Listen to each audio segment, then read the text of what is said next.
முக்கடிக்கு நான் நின்று காமராஜரின் அரசியல் வாழ்க்கையை பற்றி ஒரு சில வார்த்தைகள் பேச வந்தது. காமராஜர் 1903ஆம் ஆண்டு ஜூலை 15ஆம் தேதி விருதுநகரில் பிறந்த இவருடைய தந்தை குமாரசாமி, சிவகாமி அம்மா இவர் இளம் வயதிலேயே தன் தந்தையை இழந்து விட்டார். குடும்ப வறுமை காரணமாக படிப்பை இடையில் நிறுத்திவிட்டு தன் மாமா துணிக்கடையில் வேலைக்கு சென்றார். வேலை பார்க்கும் போது அவர் தலைவர்களை முறைகேற்று அரசியலில் ஆர்வம் வந்தது. 1920ஆம் ஆண்டு காங்கிரஸில் சேர்ந்தார். காந்தியடிகளை சந்திக்க மதுரை பொதுக்கூட்டத்திற்கு சென்று அவரை சந்தித்தார். உப்பு சத்தியாகிரகம், ஒத்துழையாமை இயக்கம் ஆகிய போராட்டங்களில் ஈடுபட்டு சிறையில் அடைக்கப்பட்டார்.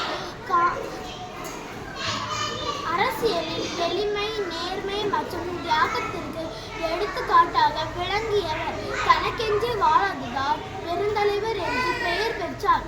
காமராஜரின் ஆட்சி காலம் தமிழகத்தின் பொற்காலம் என்று மாற்றப்படுகிறது. காமராஜர் 9 ஆண்டுகள் முதலமைச்சராக பணியாற்றினார். ஜாதி மதம் தவிர்த்து சமூகத்தை உருவாக்கினார். காமராஜர் வழியில் உலக வளர்ச்சியை அடைவோம். நாட்டின் பெருமையை காப்போம். நன்றி, வணக்கம்.